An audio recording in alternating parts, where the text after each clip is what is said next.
বাংলা সাহিত্যের ইতিহাসে আদি যুগ আলোচনা করতে গিয়ে আমরা দেখেছিলাম 800 থেকে 1200 খ্রিস্টাব্দকে দীনেশচন্দ্র সেন কিন্তু হিন্দু বৌদ্ধ যুগ রূপে অভিহিত করছেন। আর তার কারণও আমরা জেনেছিলাম। অবশ্যই এর ঐতিহাসিক ব্যাখ্যার একটি দৃষ্টিকোণ রয়েছে, কিন্তু আবার এরই মধ্যে এই নামকরণকে কিন্তু সমর্থনও করছেন না এমন ইতিহাসকাররা বা ব্যাখ্যাকাররা রয়েছেন। তারা কারণ দেখাচ্ছেন, যেমন শূন্য পুরাণ, গোপীচন্দ্র, মানিকচন্দ্র রাজার গান, ডাক বা খনার বচন, এই যে রচনাগুলো, এগুলো কিন্তু পরবর্তী গবেষণায় অর্বাচীন বা এই হিন্দু বৌদ্ধ যুগের বা সেই যুগের আদি যুগের যে নিদর্শন দীনেশচন্দ্র সেন বলেছিলেন তা কিন্তু নয়, অর্থাৎ এটা পরবর্তী যুগের নিদর্শন রূপে প্রমাণিত হয়েছে। আরও যে বিষয়গুলো আমরা দেখছিলাম যে এই সময় বাঙালিরা যদি তাদেরকে আমরা বাঙালি মনে করি এবং তার জন্য বিভিন্ন প্রমাণ আমরা বিভিন্ন সময় উপস্থাপিত হতে দেখতে পারি। সে সময় দেখব 1179 খ্রিস্টাব্দে সেন বংশের তৃতীয় রাজা লক্ষণ সেনের আমলে জয়দেবের গীতগোবিন্দ, ধৈর পবনদূত এবং গোবর্ধন আচার্যের আর্যা সপ্তশতী রচিত হচ্ছে। গীতগোবিন্দ কেনই গুরুত্বপূর্ণ বাংলা সাহিত্যে, তার বিশেষ কারণও রয়েছে। কারণ আমরা দেখব একসময় চৈতন্যদেবও এই পদের আস্বাদ নিচ্ছেন, অর্থাৎ একে আমরা চৈতন্যদেব বা বৈষ্ণব সাহিত্য যখন আমরা পড়ব তখন দেখব সেখানে কেন এই সাহিত্য বিশেষ রূপে গুরুত্বপূর্ণ বাঙালির কাছে। বাঙালির কাছে যেসব বিষয়গুলো গুরুত্বপূর্ণ তার মানেই যে আমাদের পড়তে হবে এমনটা নয়, কিন্তু যেহেতু তার সাথে সংলগ্ন তাই সেই বিষয়গুলো সম্পর্কে কিছুটা গভীর জ্ঞান রাখলে আমার মনে হয় বা আমাদের সাধারণ দৃষ্টিতে যে আমরা বাংলা সাহিত্যকে আরেকটু বিশদভাবে ব্যাখ্যা করে নিতে বা বুঝতে চেষ্টা করতে পারি। ধৈর পবনদূত রয়েছে, এছাড়া আর্যা সপ্তশতী রয়েছে। আমরা দেখে নেব এগুলোর কয়েকটা বিশেষত্ব বা সেগুলো থেকে আমরা কী কী পাচ্ছি। আমরা একদিকে দেখছি বাঙালির জাতীয় সংস্কৃতিগত ভিত্তি কিন্তু স্থাপিত হয়েছে তুর্কি বিজয়ের অনেক আগেই। তাহলে বাঙালি রচিত অন্যান্য ভাষায় লেখা সাহিত্যও কিন্তু এই সময় ঐতিহাসিক বিচারের অপেক্ষা রাখছে, যেটা ডক্টর ক্ষেত্রগুপ্ত বাংলা সাহিত্যের সমগ্র ইতিহাসে উল্লেখ করছেন। বাঙালির অবাংলা সাহিত্যের মধ্যে আমরা প্রথমেই দেখে নেব গীত গোবিন্দ, জয়দেবের লেখা। জয়দেব কে ছিলেন? যেমন সেন বংশের তৃতীয় রাজা লক্ষণ সেন ছিলেন 1179 খ্রিস্টাব্দে, অর্থাৎ দ্বাদশ শতাব্দীর শেষের দিকে। তার সময়ে বাংলা সংস্কৃতির এক গৌরবময় অধ্যায়ের সূচনা হয়েছিল। সেই লক্ষণ সেনের রাজসভায় ছিলেন পঞ্চরত্ন, তার মধ্যে একজন ছিলেন জয়দেব। তাদের নাম ছিল পঞ্চরত্নের উমাপতিধর, শরণ, ধৈ, গোবর্ধন আচার্য এবং যেমন মেনশন করেছি জয়দেব। জয়দেবের গীতগোবিন্দ আমরা আলোচনা করব। এছাড়াও রয়েছে ধৈর পবনদূত, গোবর্ধন আচার্যের আর্যা সপ্তশতী, সেগুলো আমরা দেখে নিতে পারি। উমাপতি ও শারণের বিচ্ছিন্ন কিছু কবিতা পাওয়া যাচ্ছে, কিন্তু এদের কোনো পৃথক গ্রন্থ পাওয়া যাচ্ছে না। গীতগোবিন্দ জয়দেবকে কি বলা হচ্ছে? পদ্মাবতী চরণ চারণ চক্রবর্তী। তার পিতার নাম ভোজদেব এবং মাতার নাম বামা বা রমাদেবী।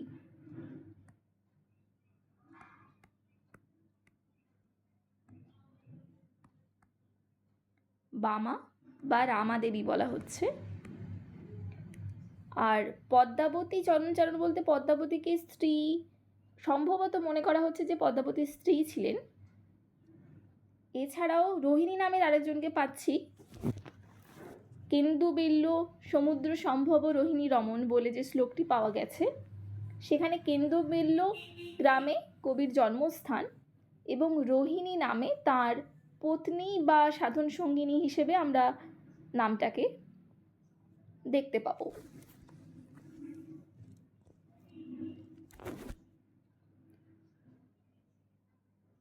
এই জয়দেবকে নিয়ে, কবি জয়দেবকে নিয়ে কিন্তু বাঙালি এবং ওড়িয়াবাসী এদের উভয়েরই দাবি রয়েছে। ডক্টর সুকুমার সেন বলছেন, জয়দেব নিজেকে কেন্দুবিল্ল সম্ভব বলেছেন।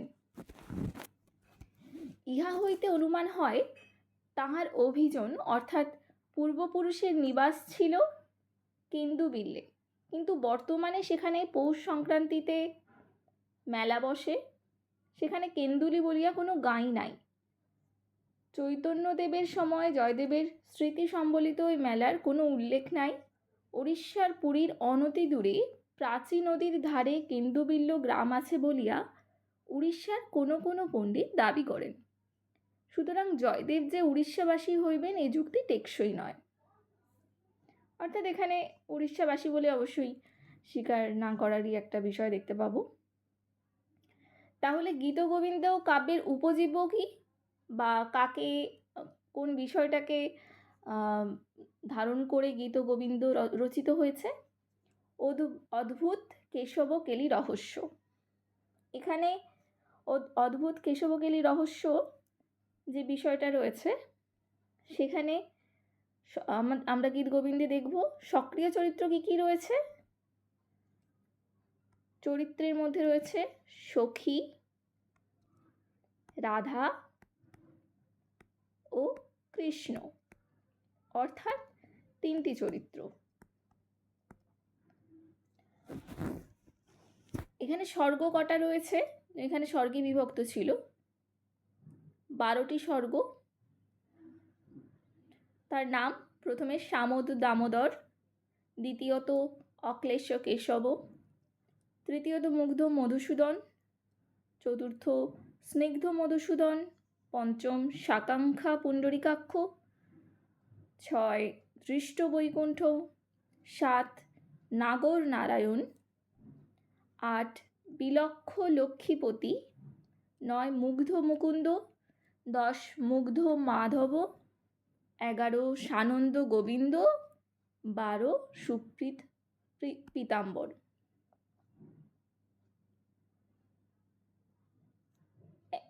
এই বিষয়টাকে বলা হচ্ছে যে মহাকাব্যের ছাঁচে ফেলতে গিয়ে পদাবলীগুলিকে আগে এবং পরে মুখ্যত বর্ণনাত্মক শ্লোক দিয়ে গাঁথা হয়েছে এবং অলঙ্কার শাস্ত্রের লক্ষণ মিলিয়ে একে ভাগ করা হয়েছে। এই বিষয়ে আমরা দেখব যে কেন আমরা জয়দেব গীত গোবিন্দকে আমরা এত পরে অনুসরণ করছি বা ফলো করছি, যেটার কারণ হলো চৈতন্যদেব নিত্যই অন্যান্য কাব্য সাহিত্যের বা যেসব রয়েছে এরকম কি শ্রীকৃষ্ণের বিভিন্ন বৈষ্ণব পদাবলী বা ইত্যাদি আলোচনা ইত্যাদি সাথে এই গীত গোবিন্দও পাঠ করতেন বা পাঠ শুনতেন। ফলে দেখা যাচ্ছে যে বৈষ্ণবরা এই গ্রন্থকে শ্রীমদ্ ভাগবতের কবিত্বময় ভাষ্য গ্রন্থ মনে করে প্রেম ধর্মের সূত্রগ্রন্থ রূপে পূজা করে থাকছেন। এছাড়াও আরও বিষয় রয়েছে যেখানে বঙ্কিমচন্দ্র উল্লেখ করছেন জয়দেবের কথা। সেখানে বিদ্যাপতির সাথে তুলনা করতে গিয়ে বঙ্কিমচন্দ্র বলছেন, জয়দেবাদের কবিতায় সতত মাধবী যামিনী, মলয় সমীর, ললিত লতা, কুবলয় দলশ্রেণী, স্ফুটিত কুসুম, শরৎচন্দ্র, মধুকর বৃন্দ, কোকিল কুজিত কুঞ্জ, নবজলধর এবং তৎসঙ্গে কামিনীর মুখমণ্ডল ইত্যাদি ইত্যাদি বলে সতত চাকচিক্য সম্পাদন করিতেছে। এবং তিনি বলছেন যে এই শ্রেণীর কবিদের কবিতায় বাহ্য প্রকৃতির প্রাধান্য, অর্থাৎ জয়দেবের কবিতাকে তিনি কি বলছেন, বাহ্য প্রকৃতির প্রাধান্যকে রয়েছে বলে তিনি উল্লেখ করছেন, বা বহি প্রকৃতির প্রাধান্য। আরও কি বলছেন, যে এই প্রণয় গীতে বহিরিন্দ্রিয়ের প্রাধান্য, রাধাকৃষ্ণের বিলাসপূর্ণ, বাহ্য প্রকৃতি হলো, বহিরিন্দ্রিয় হলো। এই বিষয়গুলো কেন গুরুত্বপূর্ণ আমরা সেগুলো পরে বৈষ্ণব পদাবলী পড়তে গিয়ে দেখব, যে আসলে কৃষ্ণ প্রেমকে তিনি কিভাবে দেখছেন, বা আসলে কৃষ্ণ প্রেমকে কিভাবে দেখানো হচ্ছে বৈষ্ণব রসশাস্ত্রে। এবং তার আগে, যে চৈতন্যদেব আসার আগে কিন্তু আমরা দেখব সেইভাবে রাধাকৃষ্ণের প্রেমকে অবশ্যই অচিন্তন ভাবের বা বিশেষ প্রেমের ঊর্ধ্বের, সাধারণ মানবীর প্রেমের ঊর্ধ্বের গিয়ে তাকে বিশেষ ভক্তি সম্পন্ন হিসেবে কিন্তু খুব যে দেখানো হয়েছে তা নয়, বা দেখানো হলেও সেখানে এই বিষয় মানুষের মানবীয় যে দিকগুলো সেইগুলোর প্রাধান্য বেশি পেয়েছিল।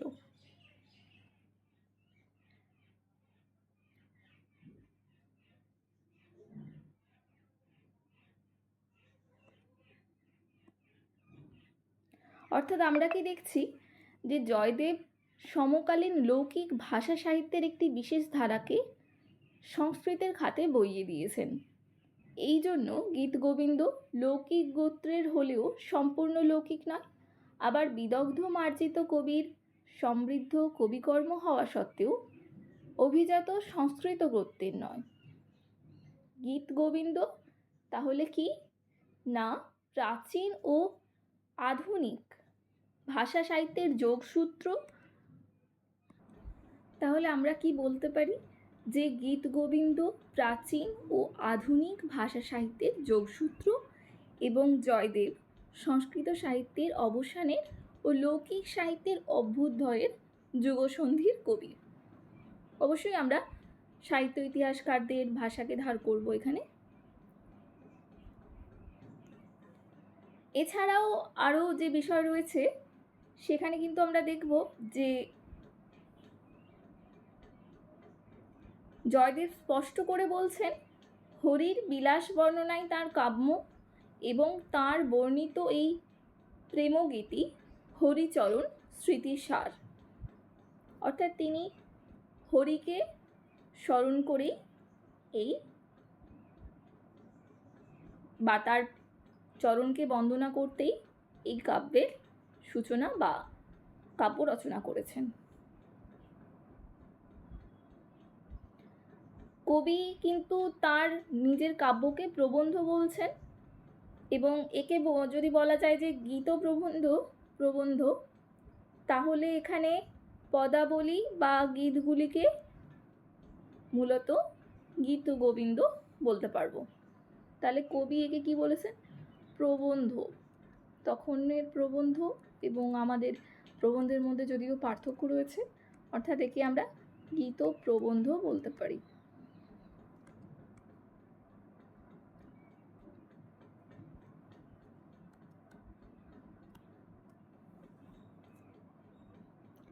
এরপরে আমরা চলে আসবো আলোচনায় আর্যা সপ্তশতী, গোবর্ধন আচার্যের নামে আমরা পাচ্ছি।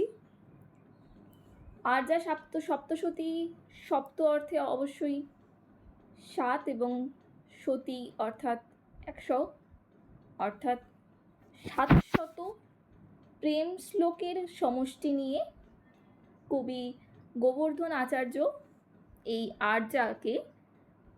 আর্যা নামে রচনাকে বাঙালির কাছে তুলে ধরছেন। অর্থাৎ এটাকে বলছি আর্যা সপ্তশতী। এবং কবি জয়দেবও মনে করেছেন যে সৎপ্রমেয় শৃঙ্গার রস রচনায় গোবর্ধন আচার্যের প্রতিস্পর্ধী কেউ নেই। আমরা আরেকজন বিখ্যাত বা আলোচনার সূত্রে দেখে নেব একজন বাঙালি রচয়িতার, যিনি বলছেন, প্রেমের বহিরঙ্গ বিলাস, অন্তর্মুখী গভীরতা, প্রেমের ভুজঙ্গ কুটিল গতি ও স্বাভাবিক ঋজুতা, এবং সর্বোপরি প্রেমের সূক্ষ্ম গভীর মনস্তত্ত্ব আর্যার শ্লোকাবলিতে বর্ণ সাবল্যে চিত্রিত হইয়াছে। এটা আমরা দেখছি আর্যা সপ্তশতী ও গৌড়বঙ্গ নামে আলোচনা থেকে, অধ্যাপক জাহ্নবী কুমার চক্রবর্তী রচনা থেকে।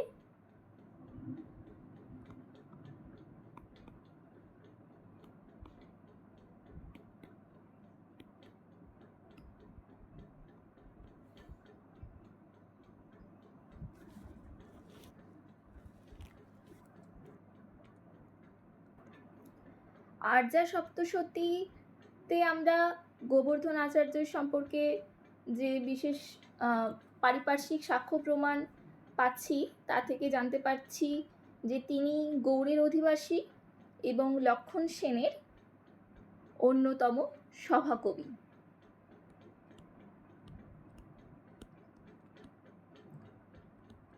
এই বিষয়গুলো গুরুত্বপূর্ণ, সেই জন্যে আমরা ইতিহাস থেকে এই বিষয়গুলোকে অবশ্যই মেনশন করব। এবং শ্লোক থেকে তার পিতার নাম নীলাম্বর এবং ভ্রাতা বলভদ্র এবং এক প্রিয় শিষ্য উদয়নের নাম জানতে পারছি।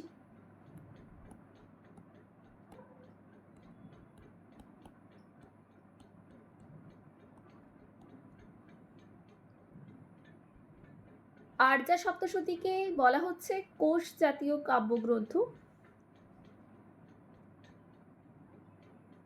কোষ জাতীয় কাব্যগ্রন্থ অর্থাৎ পরস্পর নিরপেক্ষ শ্লোক সমূহকে বলা হচ্ছে কোষ কাব্য।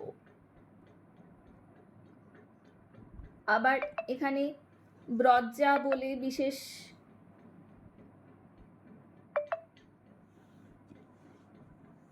আমরা দেখব। ব্রজ্জা কি? যাকে বলা হচ্ছে স্বজাতীয় বিষয়ের শ্লোক সমষ্টি একত্র করে যখন অধ্যায় রচিত হয় তাকেই বলছি ব্রজ্জা।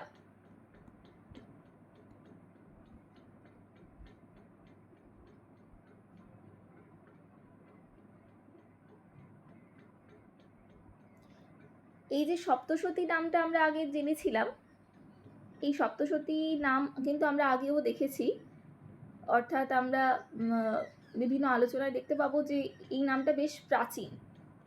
শ্রীমদ্ ভগবদ্ গীতা সপ্তশতী, শ্রী শ্রী চণ্ডী সপ্তশতী ইত্যাদি হিসেবে আমরা অন্যান্য জায়গায় এই নামগুলোকে দেখতে পাবো। তবু এখানে আমরা দেখব যে আর্যা সপ্তশতী রচনায় গোবর্ধনের আদর্শ কী ছিল, গোবর্ধন আচার্যের আদর্শ কী ছিল? হালে গাথা সপ্তশতী, গাহা সত্যসাই। সপ্তশতী অর্থে আমরা যেমন জেনেছি 700 সংকলন। এই হালের অনুসরণ কিন্তু লক্ষ্য করা যাচ্ছে। হাল কে ছিলেন তার সম্পর্কে আমরা জানব। হালের সংকলনের ভাষা প্রাকৃত, গাথা সপ্তশতী ভাষা কিন্তু প্রাকৃত। আর গোবর্ধনের কাব্য, গোবর্ধন আচার্যের কাব্য আর্যা সপ্তশতী রচিত হয়েছে সংস্কৃত ভাষায়। আবার ছন্দের দিক থেকেও এর নাম পার্থক্য রয়েছে। প্রাকৃত ভাষায় যে ছন্দকে গাহা বলছে, সংস্কৃত ভাষায় সেই ছন্দকেই বলা হচ্ছে আর্যা। তাই গোবর্ধনের গ্রন্থের নাম আর্যা সপ্তশতী। অর্থাৎ গোবর্ধন আচার্য যে এখানে হালকে অনুসরণ করেছিলেন সে বিষয়টা লক্ষণীয়।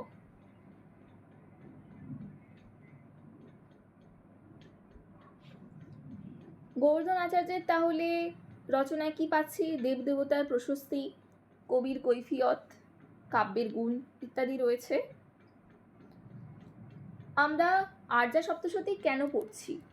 আর্যা সপ্তশতী পড়ার কারণই হলো আর্যার যে প্রকৃতি চিত্র সেটি কিন্তু গৌড়বঙ্গেরই একটি নিখুঁত ছবি। তখনকার দিনের বাংলাকে বা গৌড়বঙ্গ যাকে বলছি, তখনকার দিনের সেই গৌড়কে জানার গুরুত্ব কিন্তু আজও রয়েছে। আর্যা সপ্তশতীতে যে সাহিত্য রচনার কাঠামো রয়েছে সেটা পরবর্তী বাংলা সাহিত্যেও প্রভাব বিস্তার করেছে। অর্থাৎ কাব্য রচনার শুরুতে যেমন দেবদেবী বন্দনা দেবদেবীর বন্দনা করা হয়, মঙ্গল কাব্যে ইত্যাদিতে, মঙ্গল কাব্যে 12 মাসা বর্ণনা, চৌতিসা স্তব, স্ত্রী আচার ইত্যাদি কিন্তু আর্য সপ্তশতীতে আমরা পাবো। এছাড়াও কয়েকটা জিনিস দেখবো, যেমন প্রবাদ প্রবচন। প্রবাদ প্রবচনের ক্ষেত্রে হাতে চাঁদ পাওয়া বা হাতে চাঁদ এনে দেওয়া, দু নৌকোয় পা দেওয়া, গর্বে মাটিতে পা পড়ছে না, হাতে চাঁদ এনে দেওয়া, এখানে দাদামি চন্দ্রং করে সমানীয়, দু নৌকোয় পা দেওয়া, নৌকা দ্বিতয়ার পিতপদ, গর্বে মাটিতে পা পড়ে না, গর্ভতরলস্য নিপতিত পদং ন ভূমৌ ইত্যাদি বিষয়গুলো আমরা এখানে দেখব। আর্য সপ্তশতীর পরে আমরা চলে যাব পবনদূত, লক্ষণ সেনের অন্যতম সভাসদ। পবনদূত রচনা করেছিলেন ধৈ, লক্ষণ সেনের সভাসদ ছিলেন ধৈ। তাঁর রচিত পবনদূত আমাদের কাছে গুরুত্বপূর্ণ হয়ে উঠবে। ধৈ ছিলেন লক্ষণ সেনের অন্যতম সভাকবি এবং কবি জয়দেব একে কিন্তু শ্রুতিধর বলছেন। বিশ্রুত শ্রুতিধর ধৈ কবিক্ষাপতি, কোথাও ইনি কবিরাজ বিভূষণে ভূষিত হয়েছেন। কবি নিজের কাব্যের 101 এবং 103 শ্লোকে কবিক্ষাপতি বিশেষণটি ব্যবহার করছেন।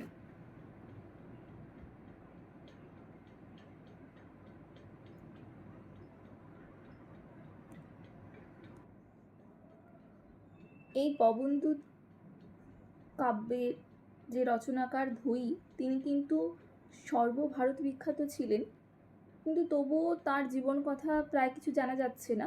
তবে জালালউদ্দিন তাবরিজি, হালাউদ মিশ্র এই ছাত্র নামে রয়েছেন তিনি বলছেন শেখ সুভদার গ্রন্থে, তিনি জানাচ্ছেন যে কবিরাজ ধৈকে একজন তন্তুবায় এবং প্রথম জীবনে মূর্খ বলে তিনি উল্লেখ করছেন। অর্থাৎ আমরা এই তাবরিজির শেখ সুভদার গ্রন্থ সম্পর্কেও পরে যখন জানবো তখন আরও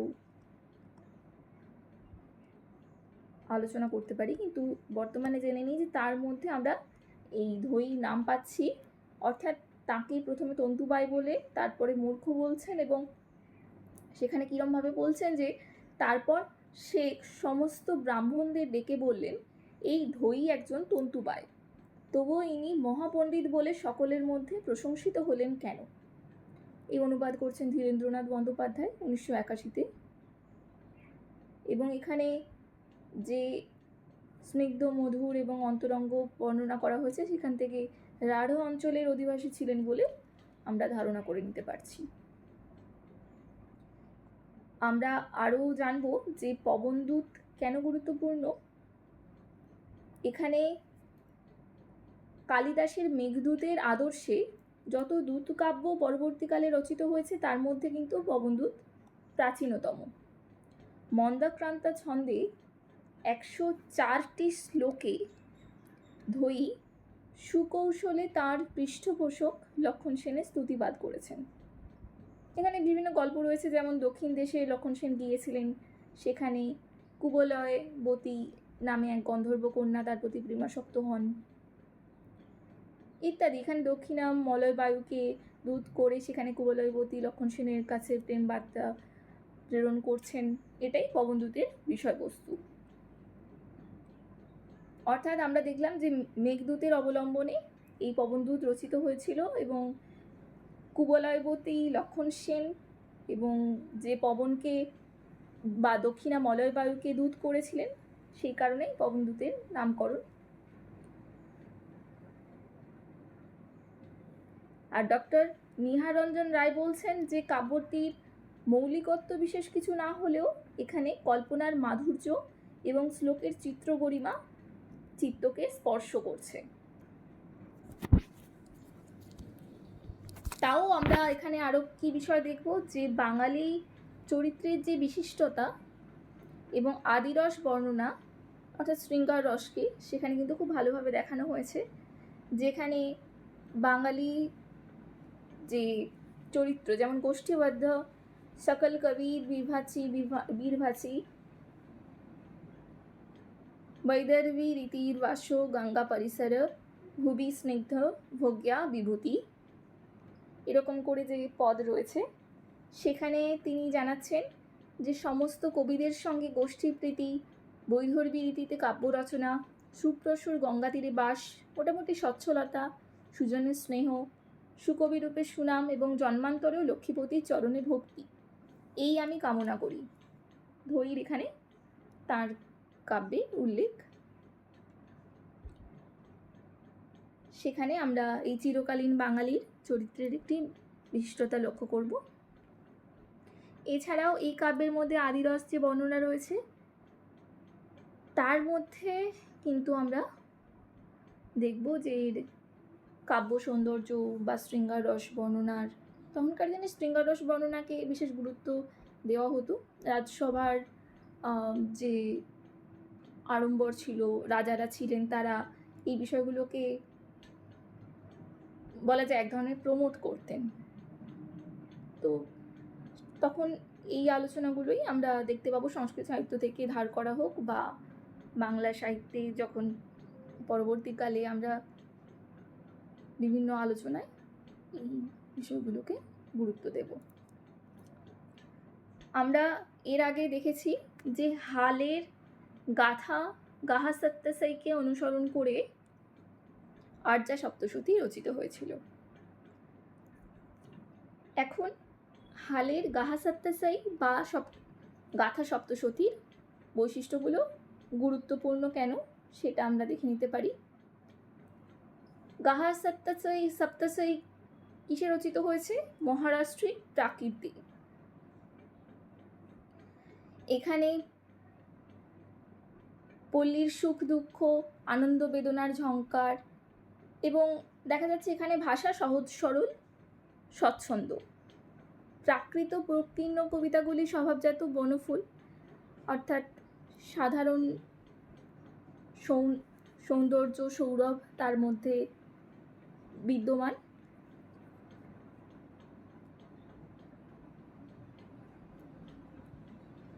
বিভিন্ন সাধারণ মানুষের মুখে এই যে কবিতাগুলো ঘুরে বেড়াতো বা লোকমুখে যেসব শ্রুতিবাহিত হয়ে যেসব কবিতাগুলো চূর্ণ কবিতার মতো ছিল, সেগুলোকে নিয়ে 700 কবিতা নিয়ে হাল তার গাহা সত্যাসাই বা গাথা সপ্তশতী রচনা করেন।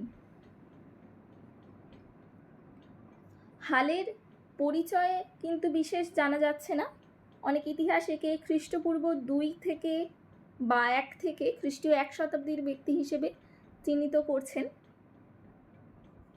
বাণভট্টের হর্ষচরিতে উপক্রমণিকায় আমরা সাতবাহন হালের প্রসঙ্গ উল্লেখ পাব, যেখানে হালের সংকলনে প্রবর সেন ও বাগপতি রাজের পদ উদ্ধৃত হয়েছে।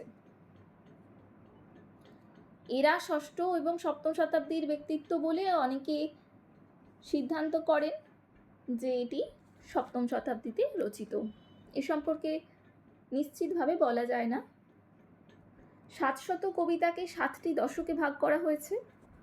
এর মধ্যে কোনো পারম্পর্য বা পরস্পর যে সম্পর্ক তা খুব একটা নয়, বা ভাব বিভাগ এবং রস বিভাগ এগুলোও নয়।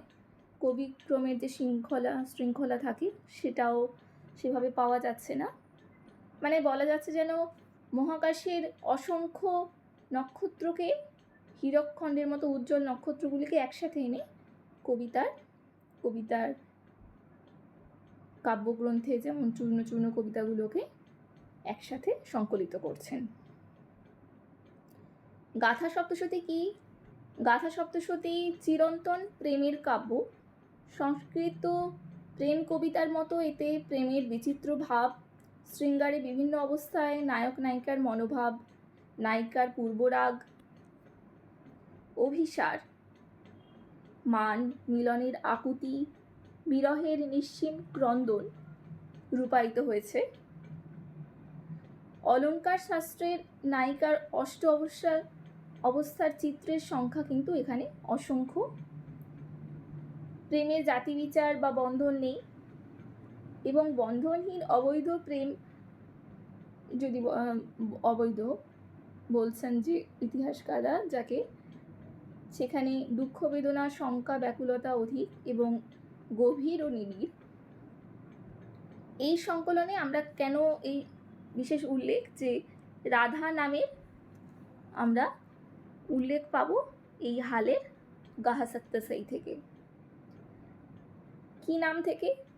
মুহু মারুয়েন তং কনহা গোরো অং রাহি আত্র অবনেতো এতানং বলবীনং অন্যানং গোরো অং হরসি। অর্থাৎ মুখ মারুত দ্বারা রাধিকার চক্ষের ধূলি অপনয়ন করিয়া হে কৃষ্ণ তুমি অন্যান্য গোপীগণের গৌরব হ্রাস করিতেছ। মুখমারুত বায়ু।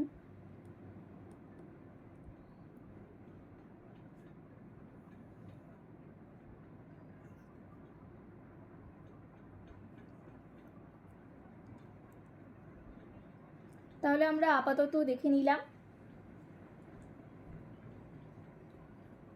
অবাঙালি কিছু সাহিত্যকে, হালের গাহা সত্তসাই যেখানে রাধার উল্লেখ, পবনদূত ধৈর্য লেখা যেখানে বাঙালি চরিত্র, শতোক্তি কর্ণমিত্র সম্পর্কেও আমরা জানব। এর আগে আমরা দেখেছি আর্যা সপ্তশতী গোবর্ধন আচার্য, তার আগে দেখলাম পদ্মাবতী চরণচারণ চক্রবর্তী অদ্ভুত কেশবকেলী রহস্য অর্থাৎ গীতগোবিন্দ জয়দেবের। এখানে বাঙালি যে অবাংলা সাহিত্য সেটার আমরা আলোচনা করলাম।